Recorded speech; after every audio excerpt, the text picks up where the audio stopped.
Clip number 178۔ اس clip میں آپ قرآن پاک کی سورہ نساء کی آیت نمبر 31 سے 33 تک کی تلاوت، ترجمہ اور تفسیر قرآن صراط الجنان سنیں گے۔ بسم اللہ الرحمن الرحیم۔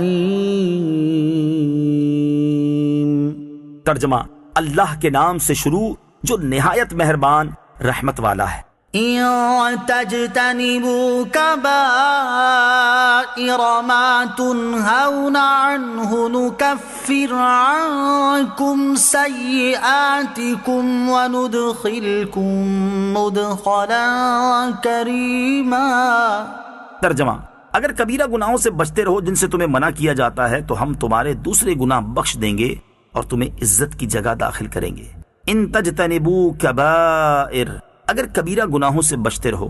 اس سے پہلی آیات میں بعض کبیرہ گناہ کرنے پر وعید بیان کی گئی، اور اس آیت میں کبیرہ گناہوں سے بچنے پر صغیرہ گناہ بخشنے اور عزت کی جگہ داخل کرنے کا وعدہ ذکر کیا گیا ہے۔ کبیرہ گناہ کی تعریف اور تعداد۔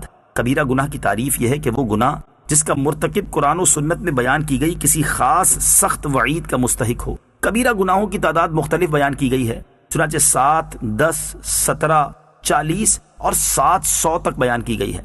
نکفر عنکم سیئاتکم، ہم تم سے دوسرے گناہ مٹا دیں گے۔ ارشاد فرمایا کہ اگر تم کبیرہ گناہوں سے بچتے رہو گے اور اس کے ساتھ دیگر عبادات بجا لاتے رہو گے تو ہم تمہارے دوسرے صغیرہ گناہوں کو اپنے فضل سے معاف فرما دیں گے اور تمہیں عزت کی جگہ یعنی جنت میں داخل کریں گے۔ یاد رہے کہ یہ معاملہ بھی اللہ عز و جل کی مشیت اور مرضی پر ہے۔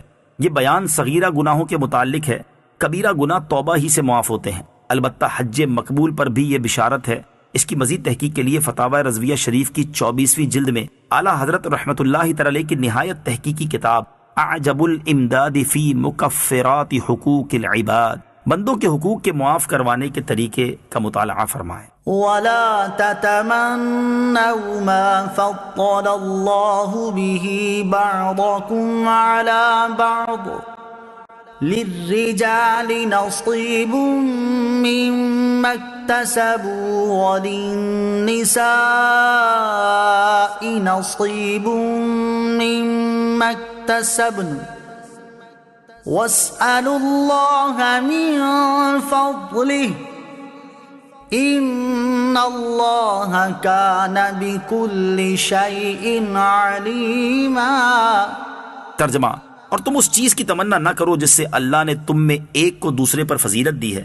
مردوں کے لیے ان کے اعمال سے حصہ ہے اور عورتوں کے لیے ان کے اعمال سے حصہ ہے، اور اللہ سے اس کا فضل مانگو، بے شک اللہ ہر شے کو جاننے والا ہے۔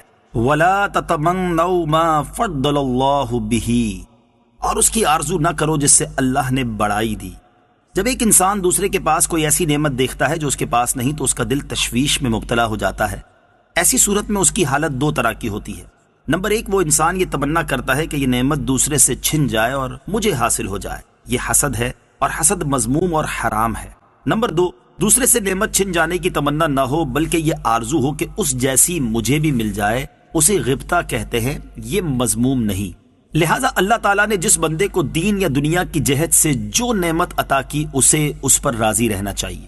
شان نزول: جب آیت میراث میں للذکر مثل حظ الانثیین والا حصہ نازل ہوا اور میت کے ترکے میں مرد کا حصہ عورت سے دگنا مقرر کیا گیا تو مردوں نے کہا کہ ہمیں امید ہے کہ آخرت میں نیکیوں کا ثواب بھی ہمیں عورتوں سے دگنا ملے گا، اور عورتوں نے کہا کہ ہمیں امید ہے کہ گناہ کا عذاب ہمیں مردوں سے آدھا ہوگا۔ اس پر یہ آیت نازل ہوئی اور اس میں بتایا گیا کہ اللہ تعالیٰ نے جس کو جو فضیلت دی وہ عین حکمت ہے، بندے کو چاہیے کہ وہ اس کی قضا پر راضی رہے۔ للرجال نصیب مما اکتسبوا، مردوں کے لیے ان کی کمائی سے حصہ ہے۔ میاں بیوی میں سے ہر ایک کو اس کے اپنے نیک اعمال کی جزا ملے گی، دونوں کا نیک اور پرہیزگار ہونا انہیں اعمال سے بے نیاز نہ کرے گا۔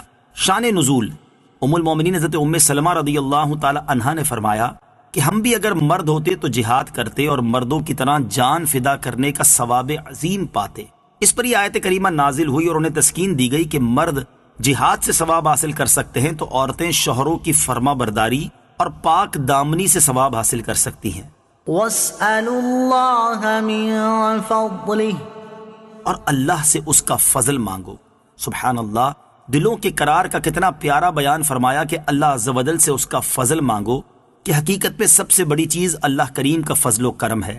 اعمال میں کسی کو دوسرے سے 1,00,000 گنا بھی زیادہ ثواب ملتا ہو، لیکن اس کے باوجود وہ اللہ عز و جل کے فضل ہی کا محتاج ہے، کیونکہ اس کا جنت میں داخلہ تو اللہ عز و جل کے فضل ہی سے ہوگا۔ بغیر فضل کے اپنے عمل سے کوئی جنت میں نہیں جائے گا، لہٰذا اللہ عز و جل سے اس کا فضل مانگنا چاہیے۔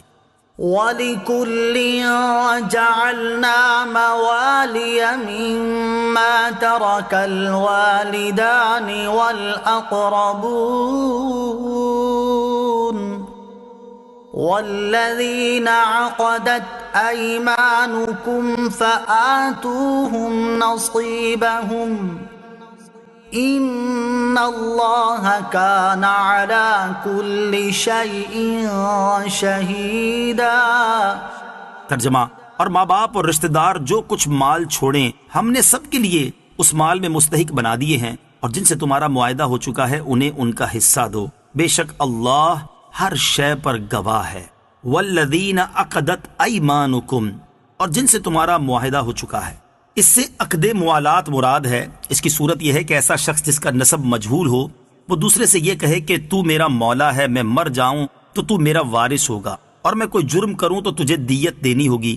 دوسرا کہے میں نے قبول کیا۔ اس صورت میں یہ عقد صحیح ہو جاتا ہے، اور اگر قبول کرنے والا وارث بن جاتا ہے اور دیت بھی اس پر آ جاتی ہے، اور دوسرا بھی اسی کی طرح سے مجہول النسب ہو اور ایسا ہی کہے اور یہ بھی قبول کر لے، تو ان میں سے ہر ایک دوسرے کا وارث اور اس کی دیت کا ذمہ دار ہوگا۔ یہ عقد ثابت ہے، اور صحابہ کرام رضی اللہ تعالی عنہم اس کے قائل ہیں۔